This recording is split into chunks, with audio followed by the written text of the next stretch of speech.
This is, see, that's you. So this is what we're going to talk today about stress management and adaptability, but we're not going to talk about adaptability in the sense that a lot of people expect us to talk about adaptability. When it comes to emotional intelligence, self-awareness is highly, highly important, right? We've already covered that. I keep clicking on lots of different buttons here. So we covered that self-awareness is very important. And last Wednesday we talked about self-management and self-management is comprised of emotional self-control, transparency, adaptability, achievement, initiative, optimism. All are very, very important words. And these are loaded words, and what that means is that these mean different things for different people. So because this month is the Stress Awareness Month, we're going to talk about stress awareness and adaptability. And one of my gifts is to help people dismantle self-sabotaging habits. And one of the self-sabotaging habits that we all have in any language, in any modern language, is what is called organ language. And I'm going to give an example. I have a few notes here. So, for example, oh, this is such a pain in the neck. So you've used an organ in a body. So we keep saying this is a pain in the neck. We are going to end up with a pain in the neck, right?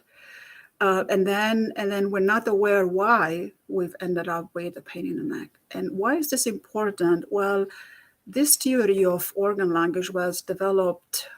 Well, it started somewhere with Freud, but it was more developed in 1920. I forget by whom. I'm sorry about that.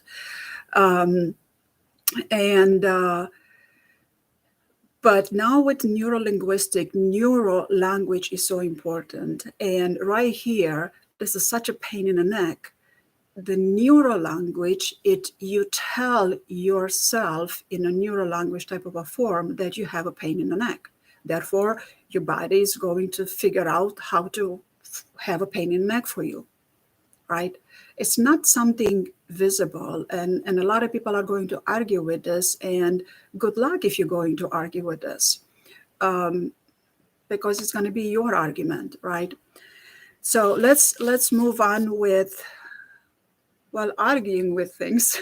it's another aspect of stress awareness. Why would you argue with this?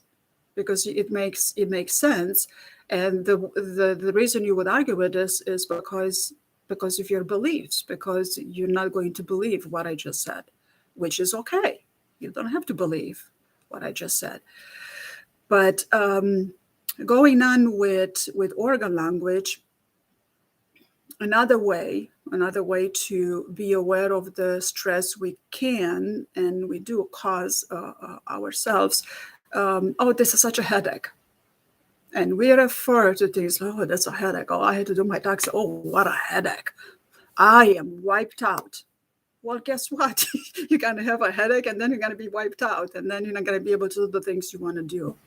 So neuro-language is so very, very important. And because a lot of words used in those metaphors, in those idioms, a lot of words are loaded. They mean different things for different people, number one. And then number two, that is neuro-language, is going to create neural pathways for you. So if we already know that words are very, very important and words carry weight, so we can pause before choosing words. Now, if you happen to be in a Romanian community, and I'm Romanian, and you pause between choosing words, somebody is going to talk over you and going to take over. So this is going to be a cause for stress. which I'm going to reveal later, what is one of my main causes of stress, right?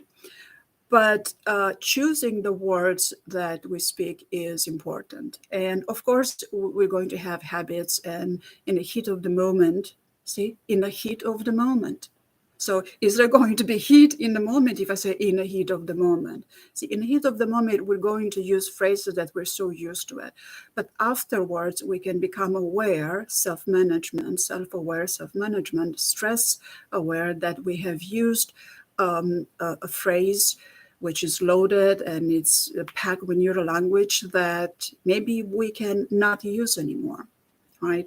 And another good one is that when somebody tells you that they're going through a difficulty, we might be used to saying, "Oh, my heart hurts for you."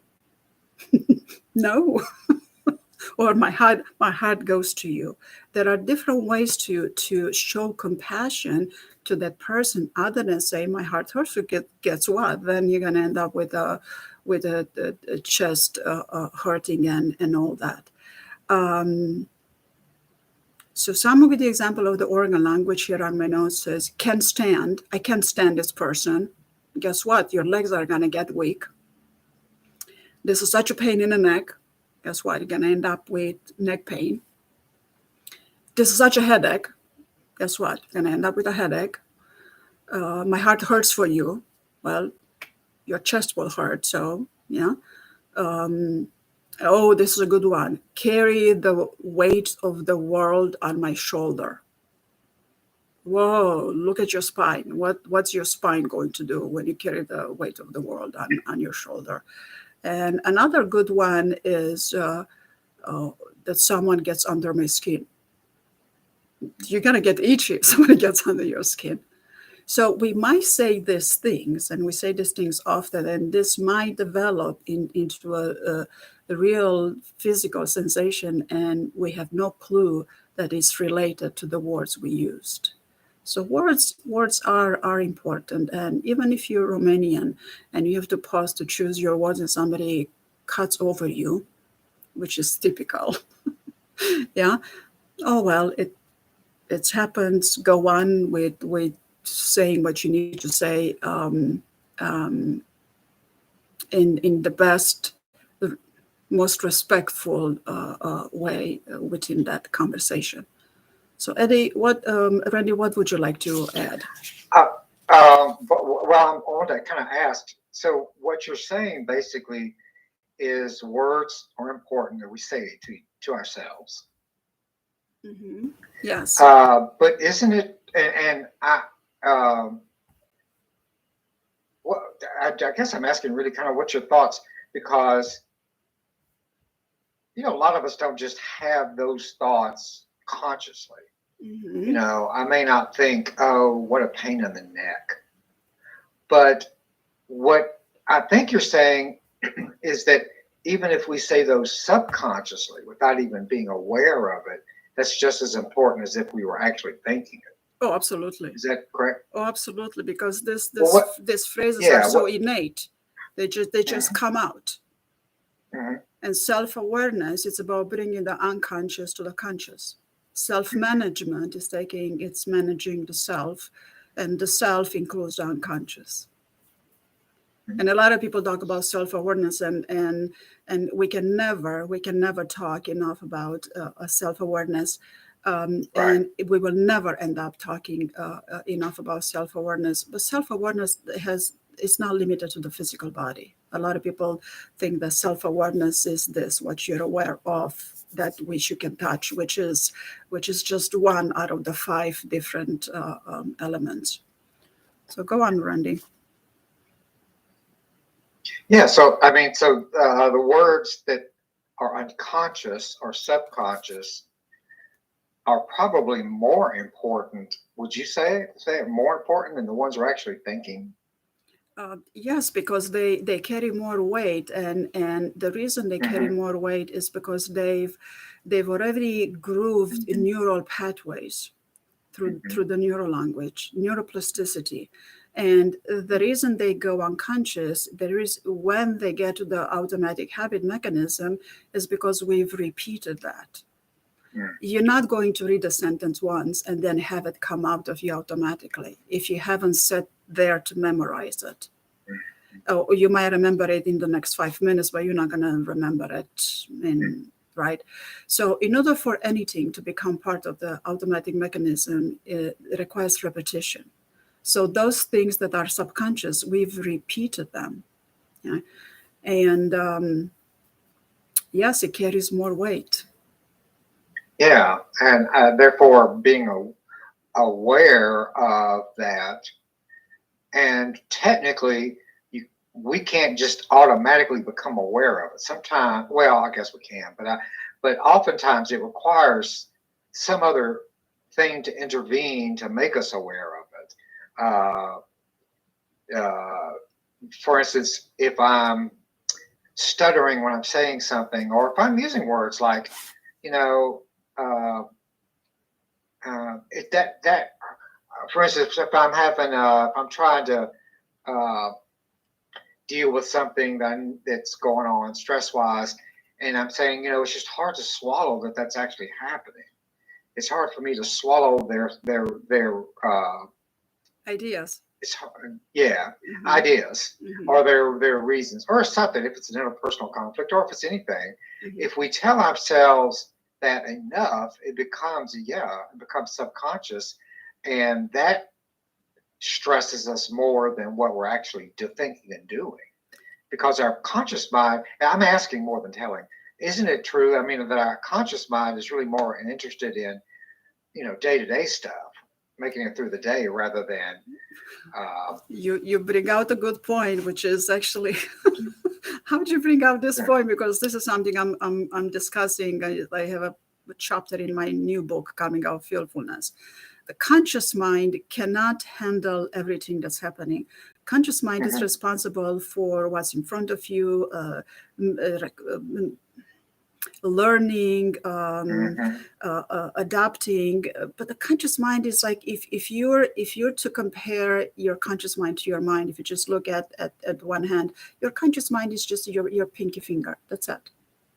Or maybe the pointer finger. So let's choose a pointer finger, because it might be a good metaphor. Conscious mind says, go there, do this, if this, then that, right? Right.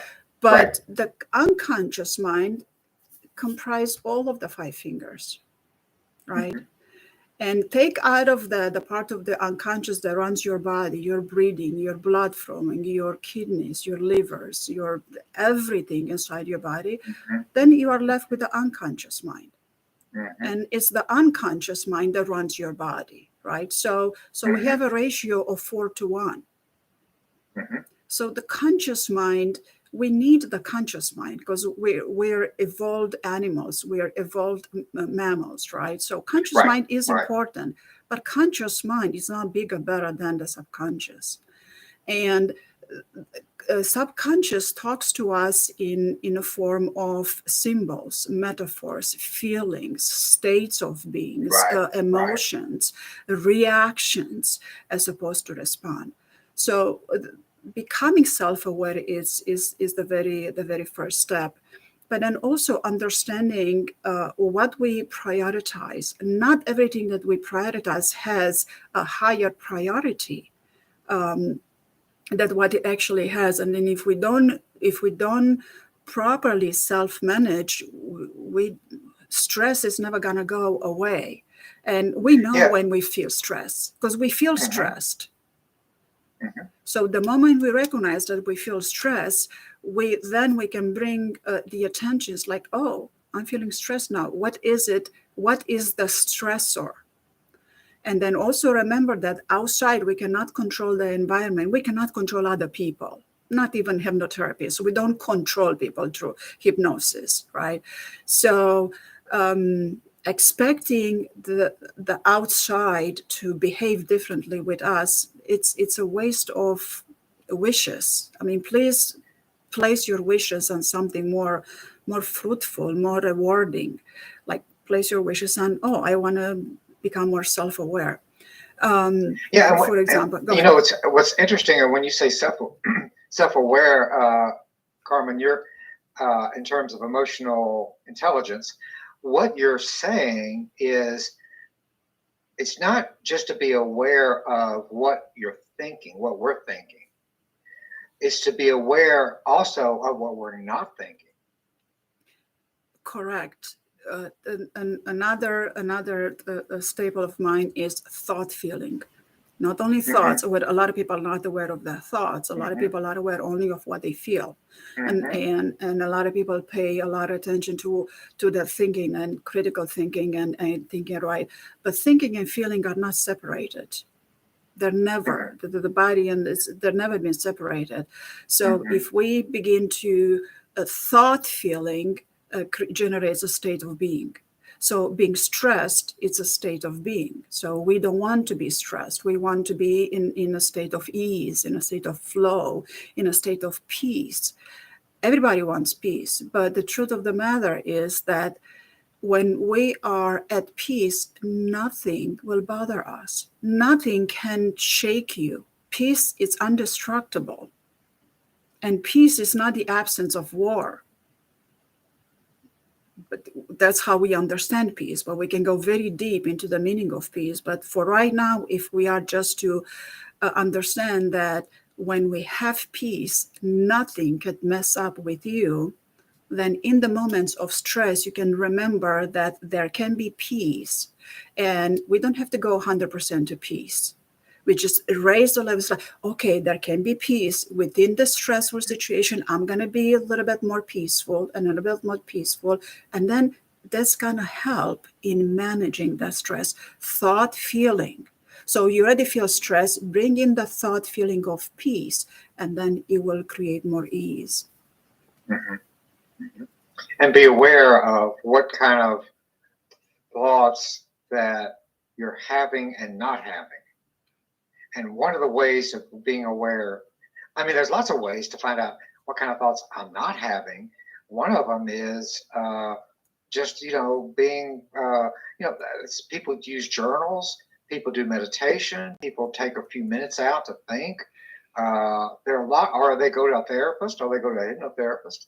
A lot of ways to find out what is it that's going on in my mind that I'm unaware of that's making me so stressed. If I can't do it on my own, I can find somebody to help. And the other thing that I think just to point out that I think another thing to point out, that point that you're making that needs to be really in capital letters, is that this is something that can be done. It can't, medicine can help, a pill can help, but a pill is not going to make us aware of what we're thinking.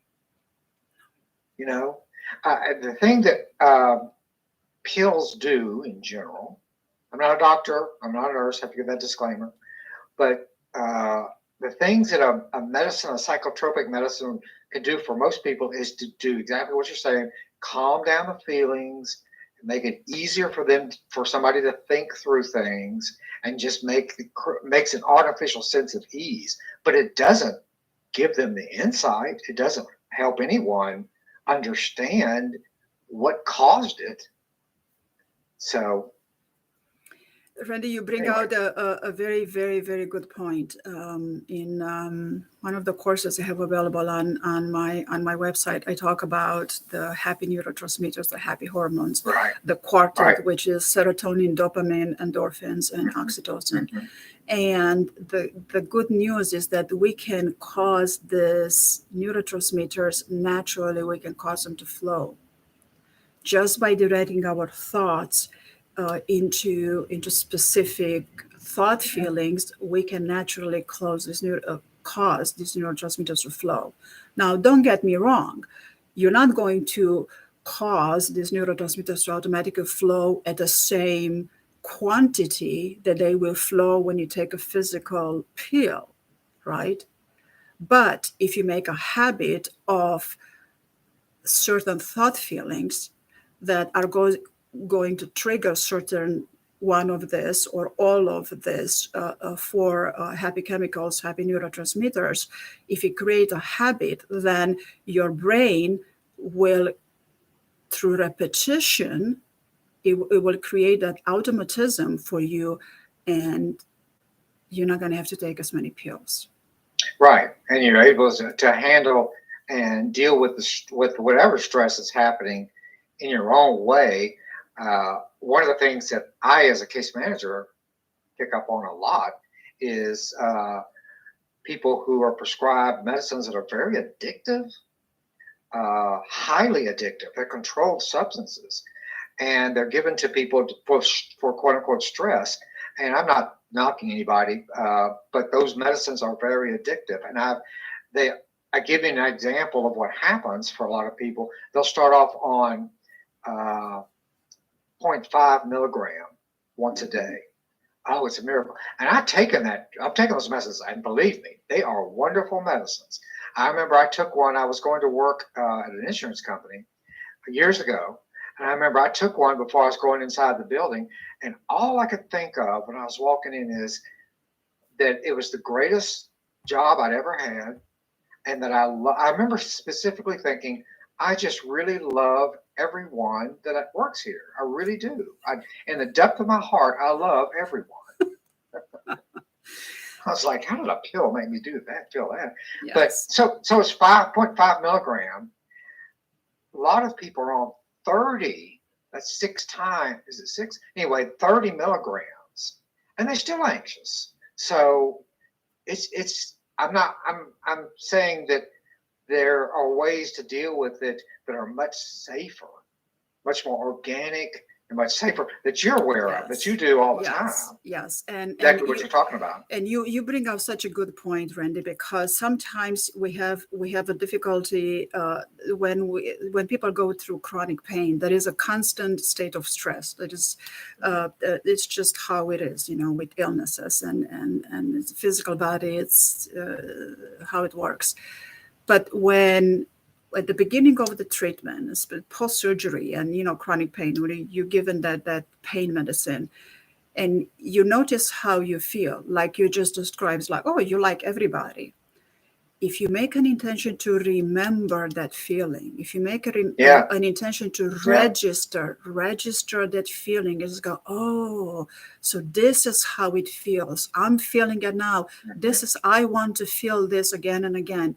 As simple as this sound, as insignificant as this sounds, this is going to create such an impact in your brain, neuroplasticity.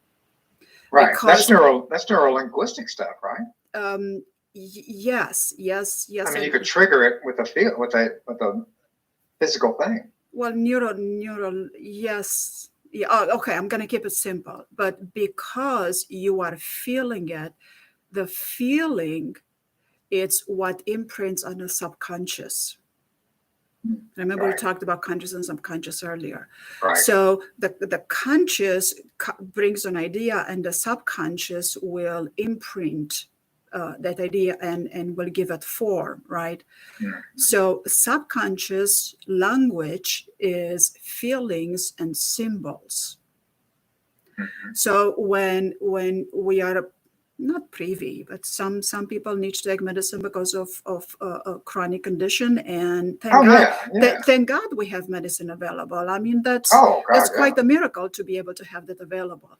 But when you take that medicine and you feel good, take a few moments. It doesn't take more than 30 seconds, not even 15 seconds. Say, oh, I'm feeling good. I want to feel this good without the pills. I want to feel this good without the pills. If you consciously direct your mind to this attention point, to this imprint, you will imprint in your subconscious, and keep doing it, and repeat it.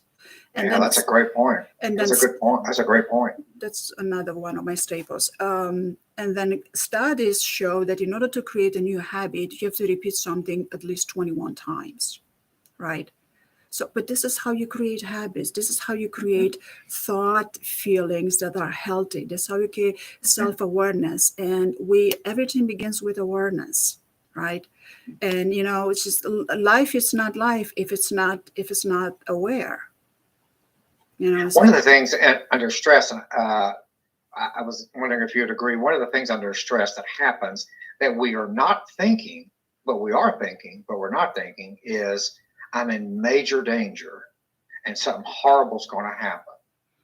That's the But I'm not going to be stress. able to happen. Yes, because when we are in a constant state of stress, the body releases the stress hormones, the cortisol, and then the release of adrenaline. The adrenaline says fight or flight, because it shifts you into the fight or flight mode and releases adrenaline and anger. And anger, the physical body is gifted with anger for the purpose of defending life. If Right? you're in Yeah. danger, you're gonna get angry enough to go fight for your life. But Something has gone wrong to tell us that something is life threatening when it really may not be, when it really isn't. correct. We're not being chased by a lion if if the car breaks down or or our plumbing floods or something. Yes, or when just having a conversation with somebody else that's irritating the heck out of us. Yeah.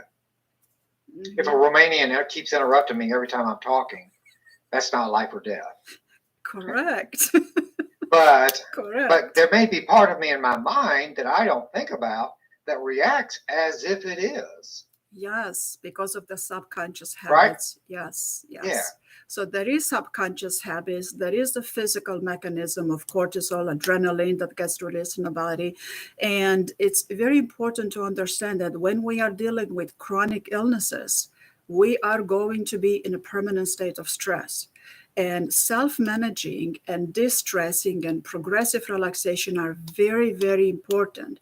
Why? Because we are responsible. We have a responsibility over our body, our physical body, of our physical, emotional, intellectual, spiritual body. We have a responsibility over that. I mean, doctors are going to help us. Therapists are going to help us. Hypnotherapists are going to help us.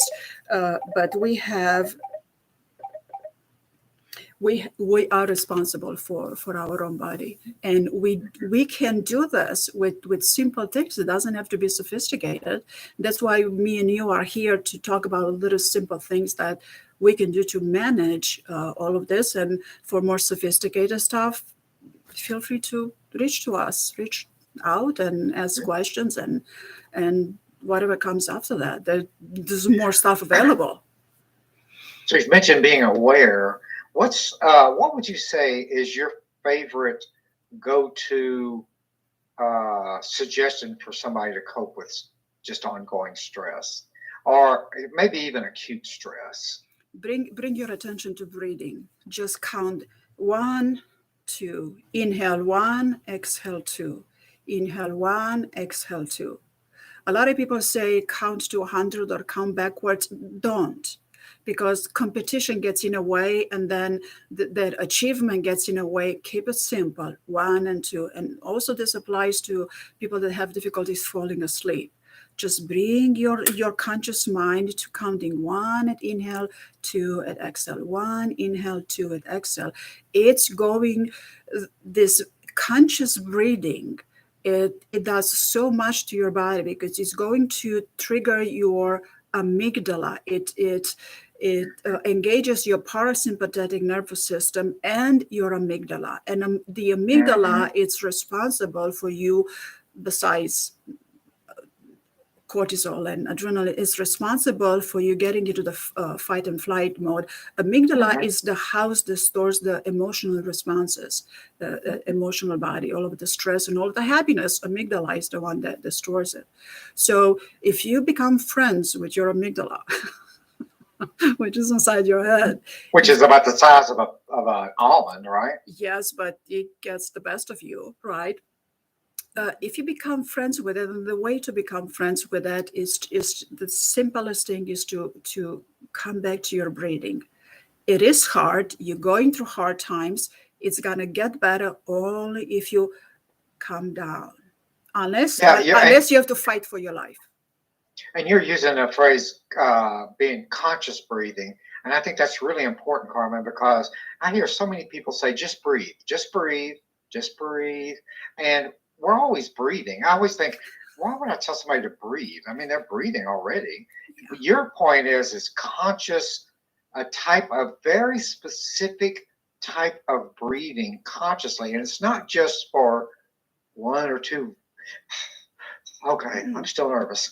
No, it can be like for a minute, 2, 3 minutes, right? Yes. And 3 minutes, it's a long time, right? Yeah. But conscious breathing, go for as long as you can, because you will know when the body comes down, you will feel it, you will know.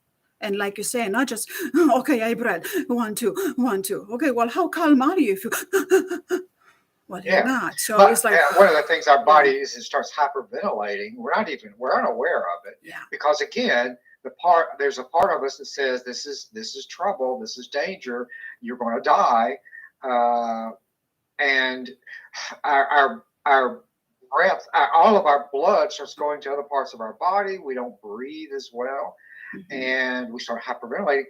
One of the Yeah, that's exactly right. One of the things that I used back when I was doing a lot of this stress, not stress, not, I hate to say management, but stress awareness was something called squared breathing, which is exactly what you're talking about. It's just a different way to word it. And it was like breathe in for 4 seconds, hold it for 4 seconds, out for 4 seconds, wait for 4 seconds. there you go. Now people are saying that, well, breathe in and then breathe out longer. Breathe in for 4 seconds, breathe out for 6. But any of it, I think it would work, don't you? Don't you think any of that kind of conscious awareness? Correct. Whatever works for you. My favorite, Yeah. recommendation is breathe out longer, because people in stress, they tend to breathe in and they then don't breathe out anymore. So to breathe in for 4 and breathe out 6, 7, 8, right? And again, it's more than just okay. Correct. It's to do it over and over and over to get your body back to a calm state. But you bring out a good point, because oftentimes when we don't feel good, oftentimes we are very weak. And then when we feel very weak, then the square breathing that you bring up, it's a very good point. Breathe for 4, hold 4, breathe out for 4, hold for 4, and then again do this square. And count and then don't count, and then get into a rhythm that's comfortable, but do it consciously for a little bit, because your parasympathetic nervous system will be engaged. Your amygdala will trigger. It's so important. It's so important. Yeah, it's turning down the oven of the amygdala so that the conscious mind can get back engaged and realize, okay, number one, I'm going to probably live through this. Not many things in life kill us. In fact, there's usually just one. But I'm going to get through this. I'll work it out. There's a solution. There are other people who've gone through this, et cetera, et cetera, et cetera. I think of the people. I was doing some very interesting reading about, because I'm a case manager, so I'm interested in medical bills and how people handle horrible medical bills they get. Horrible as in the sense of $250,000 kind of bills. Oh, that's a good point of stress. How stressed and how they have to deal with that. And it's very interesting how they deal with that stress, with that anxiety. Yeah.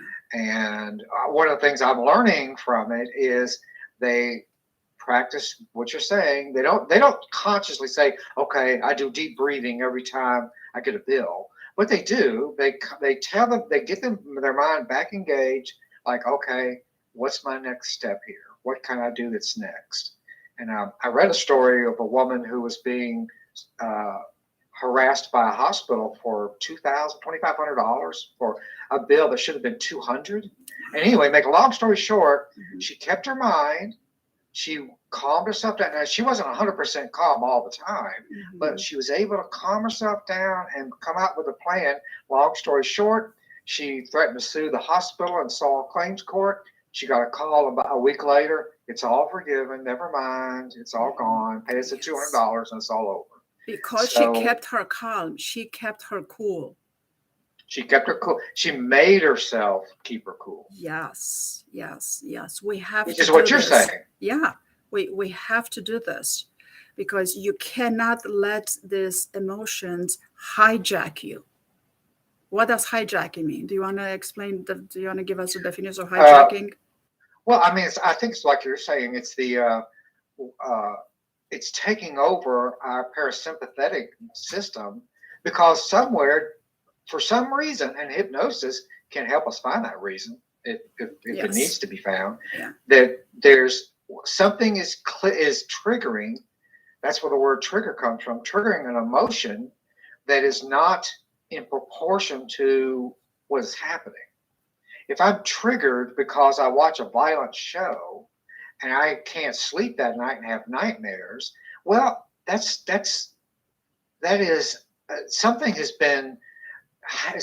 hijacked my emotional state. It wasn't the television or the movie. It's something else, and it's usually something in our subconscious. Yeah. So this is a good indicator that tells you don't watch those kind of shows anymore because they're hijacking. It could be, yeah. So don't. That's a stressor. It's just a movie, but it's a stressor to you, and that's a movie. That's something you can control. Other people, true. That's true. Other people, you're not gonna. You can just tell people, "Shut up! I'm stressed. You're making me stressed." Right. So just let's look at the things that we can control, and the serenity prayer cannot be brought up enough time. Look at things we can control, look at things we cannot control, and then have the wisdom to know the difference. Be self-aware again.